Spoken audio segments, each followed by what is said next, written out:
we need to take that on the road. The theme for 2023 is Living Out Loud. The theme for January is Root and Reboot. The topic for today is Singing with Gratitude. Sarah Brethnock wrote in Simple Abundance, "You simply will not be the same person 2 months from now after consciously giving thanks each day for the abundance that exists in your life. And you will have set in motion an ancient spiritual law. The more you have and are grateful for, the more will be given you." Let's mindfully affirm together, I am grateful for the abundance that is already mine to share.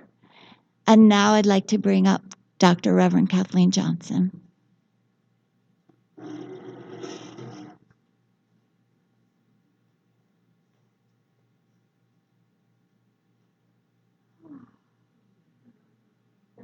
Wow. I don't know about you, but I'm feeling so good. Oh, yes.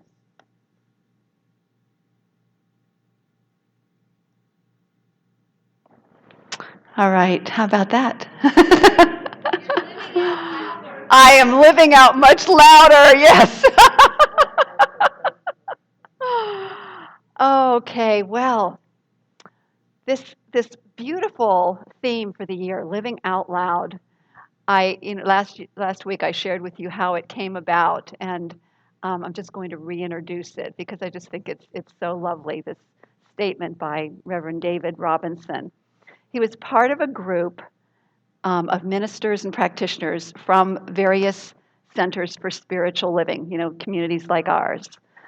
And what happened is that they got together regularly, I'm guessing once a month, 12 months in advance. So they started like January of last year. Visioning. We have a process called visioning where you go into the silence and you ask a question, God's highest idea for the theme for this year, and listen deeply. And so they did this. It's a very deep, reverent thing of catching the highest vision in the mind of God operating through each one of them for the entire Centers for Spiritual Living. And so this theme began to develop, and then all the topics that went with it. And so living out loud. And so Reverend David Robinson said this, which I think is so powerful and so important to remember. We can know about the spiritual principles, right? We can know about them.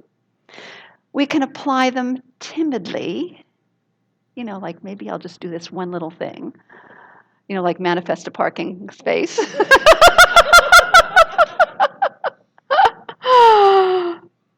Or we can stand up and dance and play and live our principles out loud, allowing that divine magnificence, that inner splendor to come forth through each and every one of us. So this month, we are rooting and rebooting. We are deepening our roots in the soil of universal mind and intelligence. And as such, we are deepening into the principles that we teach here. These are universal principles. They're principles that Ernest Holmes gleaned from studying the many different world religions, from studying philosophy, from studying the psychology of the day, and the quantum physics, the science. He wanted to look at the whole big picture and come up with the things that were universal, the universal truths and principles that run through all of these different ways of understanding life. And so the key is that all creation is that one life with a capital L. We can call the presence God, spirit, the thing itself. That was another. Ernest Holmes, after a while, when people said, well, we don't like the word God because it has all this stuff around it. And he'd say, okay, we'll call it the thing itself. Or even at one point, he says, okay, we'll call it potato. It doesn't really matter. It's this beautiful, amazing presence, the creator, the creative mind behind this entire universe. And we are individualizations of that one made in its likeness and image, fully immersed in this presence, this love intelligence, this infinite universal mind. And another way of looking at it that I love is I'm an inlet and an outlet of the divine mind, the inspiration of the divine. So, in the process of understanding who we are, one with this creator, we value taking responsibility. In other words, we have the ability to respond, taking responsibility for our lives, which is not about blame. It's just simply saying, okay, here's what is, and now I have the ability to respond to it. I have the free will, the free choice to turn it around through the creative power of mind. And it's not just my little individual mind, it's understanding that we have this entire inspiration of the universal mind flowing through us, and this beautiful thing called universal law, the law of cause and effect, that takes the impress of our word and brings it into manifestation through our faith, through the energy that we provide it in the feeling nature. And then we do that not only for ourselves, but for the enrichment and the benefit of all life. All life. Look around you. Here's a part of all life right here in the community. We're doing it for ourselves, for our community, for the entire planet, because everything is interconnected. It's all part of the one mind. So when we lift ourselves up in consciousness, we lift up the entire planet. And so we respond then with wisdom, generosity, and compassion. Today we are singing with gratitude, and boy, are we singing with gratitude. We have been singing with gratitude from the very beginning. Singing with gratitude for what? For the divine artist, the grand artist of the universe, and its amazing creation, which we are a part of. So practicing gratitude then is one of the most fundamental practices that we teach here in the Centers for Spiritual Living, which we are part of, this global movement that has been taking place for quite a while. And so the thing about gratitude is to understand that it is a way of aligning with the truth of who we are. And I'll be talking more about it as we move through this message together. It increases things like the experience and the expression of joy. We just experienced that, right? Creativity, reverence, connection, abundance, courage, and love. The practice of gratitude we could call spiritual alchemy. Spiritual alchemy. Why? Well, because, okay, let's think about the type of prayer that we teach, spiritual mind treatment. And thank you for reading that quote from this thing called You, Dean. I really appreciate it because it really set up what I'm about to say.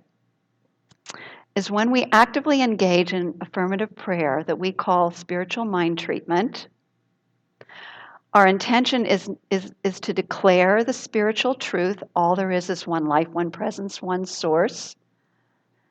And I am of that. We are cultivating a consciousness of oneness and interconnection. And when we do that, we come from this very expanded state in which we can then proclaim a new, what Ernest Holmes calls a new mental equivalent. a new spiritual prototype, a thought, an idea, a vision that we declare into the prayer. We're actually, as we continue to speak this truth, it's being acted upon by universal law, because that's the way the law of cause and effect works. And so those 3 steps, God is all there is, I am one with God, all life is one with God, an expression of God. And then we speak our truth, the goodness that we choose to manifest. And the 4th step then is expressing gratitude in advance for the manifestation of our word. So it's one thing to declare the truth, it's another thing to be grateful in advance with full faith that it is made manifest. And yet that is what we are called to do in spiritual mind treatment. And yet it works. I've been involved in this since 1990. I've experienced the manifestation of prayers over and over and over again. This type of prayer is so powerful. It works like alchemy, transforming the mind, setting and planting a new seed thought and watching it bloom, and doing my part in that. Alchemy comes from an Egyptian word which is called, it's Khemia, chemia, which means the transformation of the earth. And what the ancient Egyptians focused on was transforming lead into gold.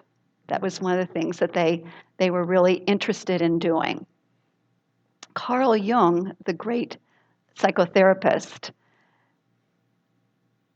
said that alchemy, this thing called alchemy, isn't that a great way to describe the transformation of consciousness? Alchemy.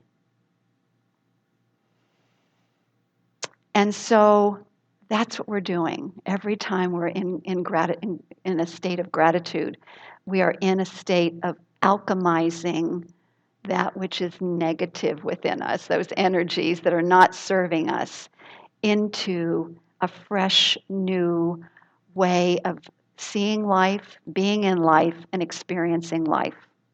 And it happens instantaneously. So today I'm going to be talking about gratitude and the principle of abundance, the elements of gratitude, and then I'm going to offer you some gratitude practices that you can put into action right away to transform your life, to alchemize your life.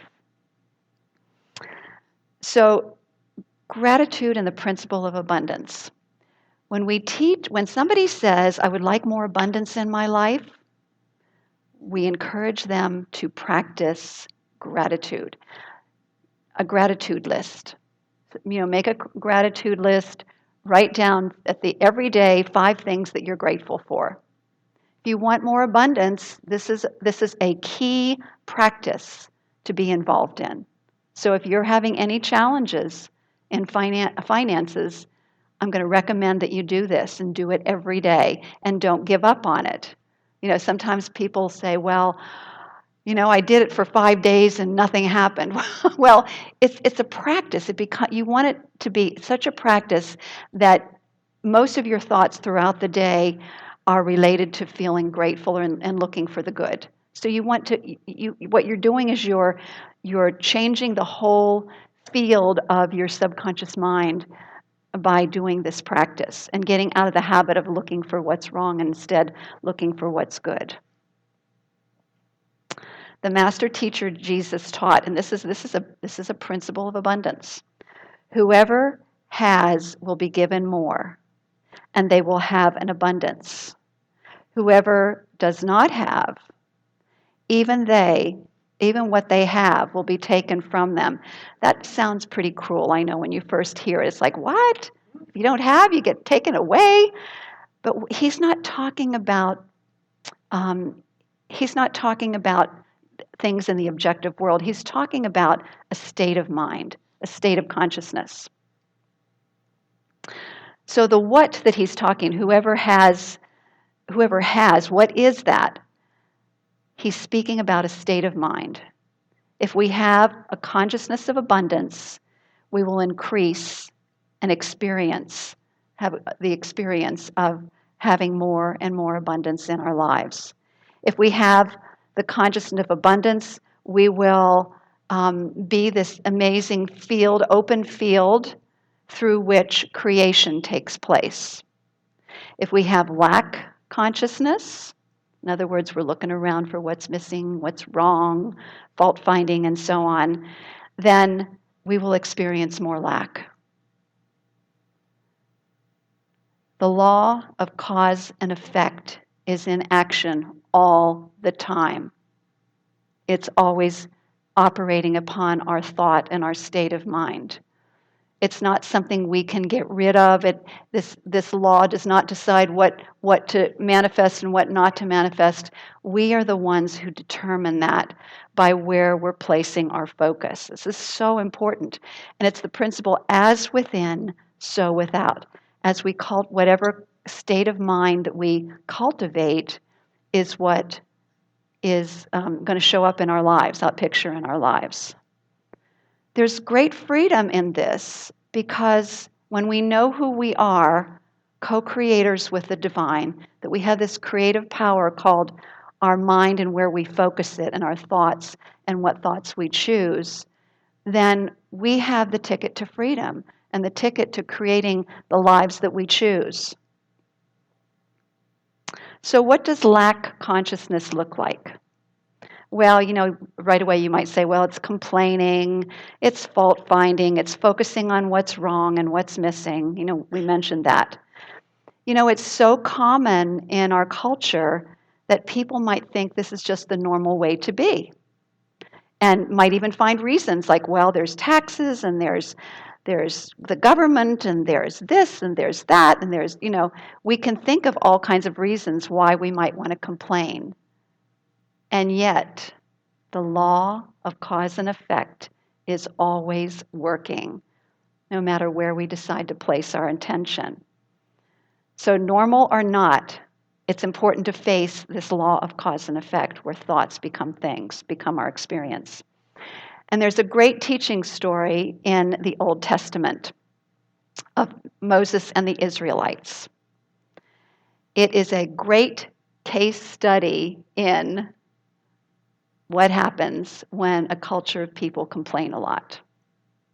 So think about it. Moses has led the Israelites out of bondage. Remember, these teaching stories may have some basis in history, but the key of these teaching stories is that they were told in a way that would teach spiritual principles. So listen for the spiritual principles in this. So Moses led the Egyptians out of bondage from Egypt.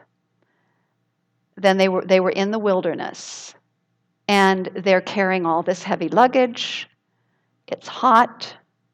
They're worried about where they're going to get their next meal or drink. And so, it seems natural to complain, right? So originally it was a few people were complaining and grumbling and griping, and they were kind of on the outskirts of the main group. And over time, that complaining and griping started discouraging the others, and the others more and more started joining in. And if you've heard the story of that whole entire from bondage to the promised land, you know that there are a lot of things that happened in those 40 years. But the consequences of all that griping and complaining and not having faith and being in a state of ingratitude, in other words, meant 40 years wandering in the wilderness. And 40, by the way, is very symbolic, which means it's as long as it takes us to get the shift in consciousness to live in our own promised land, the life that we choose to live. The 40 days is as long as it takes to shift our consciousness. So the idea is that eventually they began to have more and more faith after they got the 10 Commandments, and the faith began to build in the people, and they finally got to their promised land. So what does that mean for us? Well, we know that from scientists that we're hardwired to look for what's wrong to survive. And yet, we are more than that. We are more than these physical bodies. We are pure spirit. We have the freedom of choice. We have the opportunity to turn situations around in our lives through the power of the mind. And so the habit or mindset of complaining and grumbling and fault finding that sets the universal law of cause and effect into action will bring more hardship and more struggle. It's something to really contemplate. On the other hand, the practice of gratitude is the wise use of the principle of abundance, the law of cause and effect. Gratitude expert Robert Emmons said that gratitude has two key elements: goodness and connection. Gratitude is a causative energy. We were talking about that. It sets the seeds of thought in motion. It's this beautiful field of energy, our feeling state, that really makes the difference. So it's a causative energy. So planting seeds of good, when we are grateful, we're looking for what's good. We're planting those in universal mind. We're feeling gratefulness. That's a beautiful energy field. And the universal law then acts upon that and offers us what? Good and more good, an increase in good. So because gratitude affirms the goodness of life, of God, it is the builder of great faith that can move mountains. Gratitude just does everything. It's just awesome. Being grateful also connects us with other people, with God, with nature, with the goodness of life. It reminds us that we're not alone. And so one of the beautiful ways to think about gratefulness is when someone gives you a compliment, how do you respond? A compliment is a gift that someone is giving you. How do you receive it?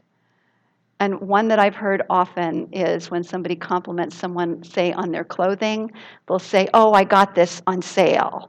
Or, or this, I've had this for years, whatever it might be. A simple thank you and a smile is so much more gratifying. That gratitude, that field of gratitude, allows you to receive it fully. One of our friends, Ed Wild, and I still see him at the Hockessin Athletic Club. I remind him how grateful I am for what he taught us, which is when you receive something. Yeah, Jen's doing it back there. Rub it in. Rub it in. So the next time somebody says, "I'm so grateful for you for whatever reason," rub it in. Everybody practice that. Let's rub it in. So I'm so grateful for every single one of you. Let's rub it in. Yeah. Thank you. Thank you so much. I'll rub it in.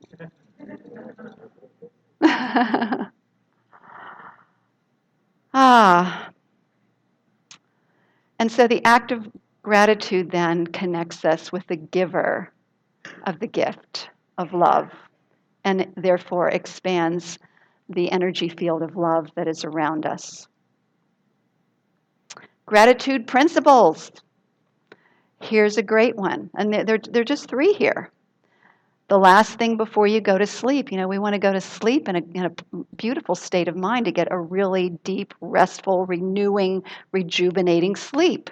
So this practice is to dwell on one thing that you're grateful for. Just dwell on it before you go to bed. One thing. It can simply be, I'm grateful that I'm alive. I'm grateful that I had a meal today. It doesn't have to be anything fancy, but just something that can cultivate, that help bring up a feeling of gratitude. And then when you fall asleep, then you are in this field of goodness and connection throughout the entire night. And it may not happen the first night, but if you keep practicing, remember this is about practice, practice, practice. then you continue to set yourself up in this new field of gratitude.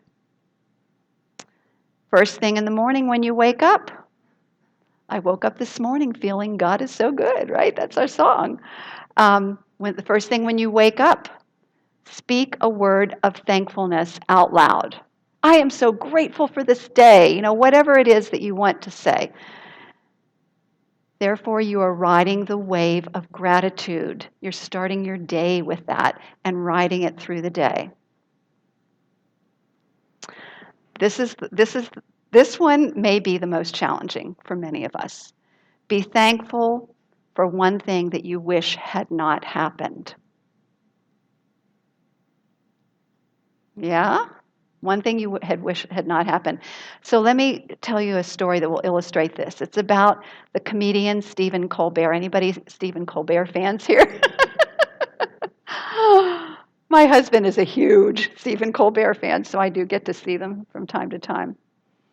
So Stephen Colbert received an enormous amount of public admiration when he spoke with CNN's Anderson Cooper about a plane crash that killed Colbert's father and two brothers when he was only 10 years old. So Cooper had heard Colbert say that that he learned to love the thing that I wish had not happened. Cooper asked him to clarify it. And so this is what Stephen Colbert said. He said, "It's a gift to exist, and with existence comes suffering. I don't want it to have happened, but if you are grateful for your life, then it's important to be grateful for all of it. You can't pick and choose what you're grateful for." I mean, we could, but what he's saying is to apply gratitude to every aspect of life. This practice is alchemy. It sounds very strange to be thankful for the challenges, but it's alchemy because it transforms the thing that seems bad into an opportunity to grow, to expand, and to unfold in consciousness, to get another perspective, a higher perspective. And in doing so, then we have an opportunity to create something new out of it. With a sense of goodness and connection that comes from that alchemy of gratitude, we are aligning ourselves with what's called abundance consciousness, the consciousness of having that's talked about by the master teacher, Jesus. The consciousness of having, because we're focused on what we have, and what we have within is the unlimited potentiality and possibility of the divine itself. So these three practices then are something that I invite you to start this week, tonight, today. Something you're grateful for before you go to bed, something you're grateful for when you wake up, and also something you wish hadn't happened, bringing the alchemy of gratitude to that. I'm so grateful that there's something good here for me. There's some awakening or realization here for me. Because remember, the law of cause and effect is always working. And so we want to lift ourselves out of despair, out of struggle and strife, and into a field where all possibility is available to us. I'd like to conclude with this story. This story is about a guru who was sitting with a disciple under this huge, sprawling banyan tree. Anybody seen a banyan tree? There was one we saw, well, actually in Florida. I grew up in Florida. Sometimes they would take up a full city block. They're huge, and they just keep sending out all of these little babies or whatever that then develop into trees. So, and all connected, one huge tree. So he said, the master said, first of all, the student said, "Master, how long must I wait until I'm enlightened?" And the guru said, "Enlightenment will come to you after you live as many lives as this banyan tree has leaves. Now, you would think that would discourage him, but what he did, but what he did is he jumped up, he danced, he was singing songs of gratitude and prayers, and in that moment, he was enlightened. Think about that. The state of gratitude, the field of enlightenment. So you and I don't have to postpone our enlightenment, our liberation from our ungrateful minds is right here, right now, in this moment. The alchemy of gratitude is available to us. It will raise our vibration. It will transform our lives. And so I know that this community is very steeped in gratitude already, so I can't wait to see what happens when we become even more grateful. So let's just turn within in this moment in full and complete gratitude. Turn within in prayer, knowing that there is, yes, one infinite, universal, magnificent, grand artist of the universe that is individualized as each one of us. That we are inlets and outlets of this infinite universal mind, this infinite universal creativity. That we have the freedom to choose where we place our minds. Yes, sometimes negative thoughts may come up, but we have the opportunity to turn it around over and over and over again. To continue to look for the good. To continue to be open to something good coming out of those things that challenge us. And so I'm so grateful to share this journey with each and every person here today, knowing that together we form an amazing field of gratefulness, kindness, love, creativity, abundance, good of every kind. That we are a field of love in which miracles happen. So I give my thanks for this truth, for this ever-increasing abundance consciousness, this consciousness of having that is a blessing to each one of us and a blessing to our world. I raise and praise this truth. I give thanks for this truth, and I release it to the omni-action of universal law, that law of cause and effect that is always working. I let it be. I accept it as done, and I invite us all to raise our arms in a powerful yes, and so it is. Thank you so much, everybody. And so I'd like to introduce